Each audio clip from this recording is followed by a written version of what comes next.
I called all of the friends that I have in Utah. I said, what do you think? I said, will this be good for our country, and will it be good for your state?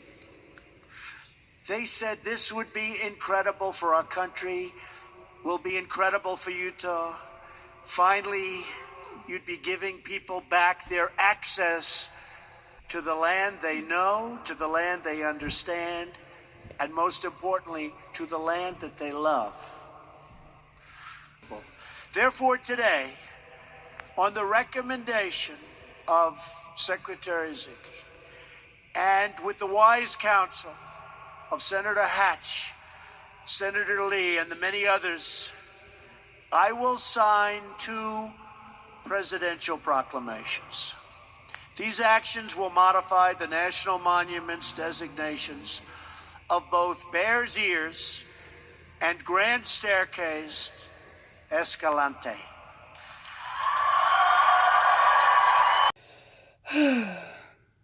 All right, here we go.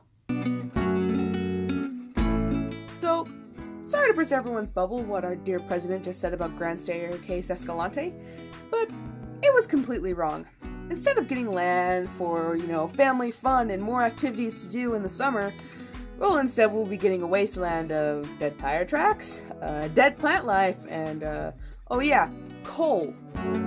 So, it's crazy to think we'd be destroying this beautiful landscape that's been here for thousands of years for just a measly piece of a dying energy resource that doesn't work for us at all. If you don't believe me, give me a few minutes of your time, and I can tell you why. So, first of all, coal is already a dying energy resource. Only 37% of our total production of energy comes from coal.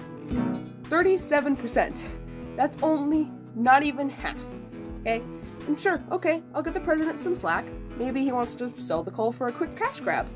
Well, even then, it would still have our citizens suffer in southern Utah for this quick cash grab. The residents that live near Grand-Staircase Escalante, the place we're talking about, depend heavily on tourism for their income and livelihood.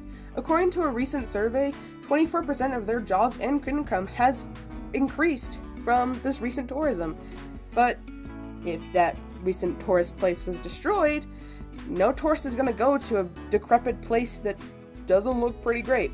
And so those residents that live near there, they aren't going to get their tourists. They aren't going to get their money. And eventually they're going to have to move away from the place they've known all their lives for another boring job that didn't ever give them happiness.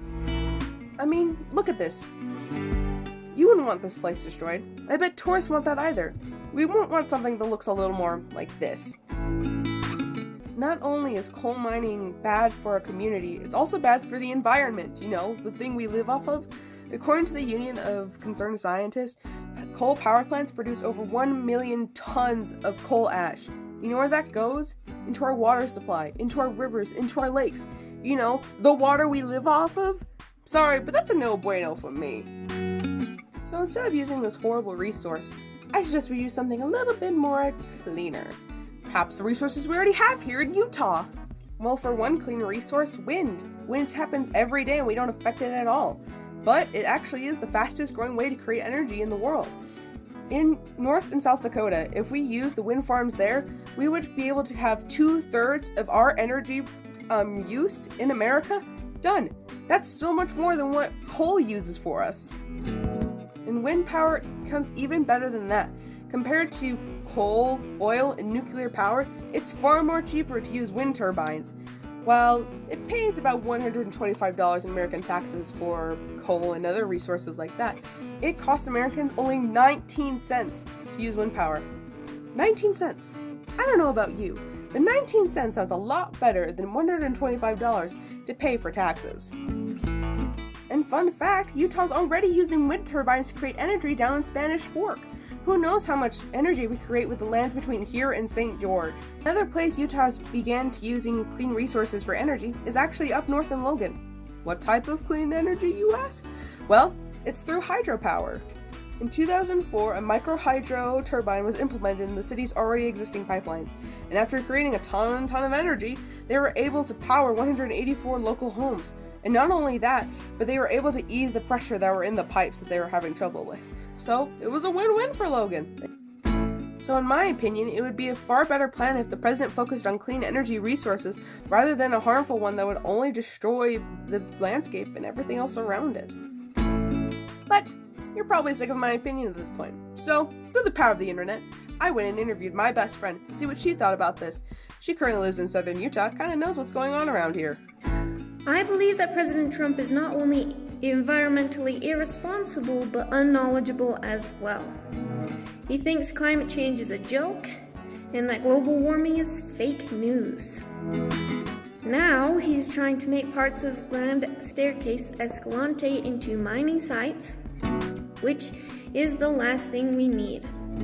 In this day and age, national parks and state parks are pretty much the only sources of nature we have, and we have to protect those before they're all gone.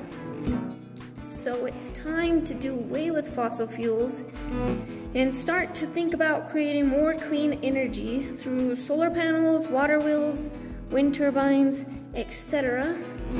And we need to convert to more sustainable sources of energy, because if we don't do it soon, by the time that everybody comes to their senses, it might be too late to save our planet.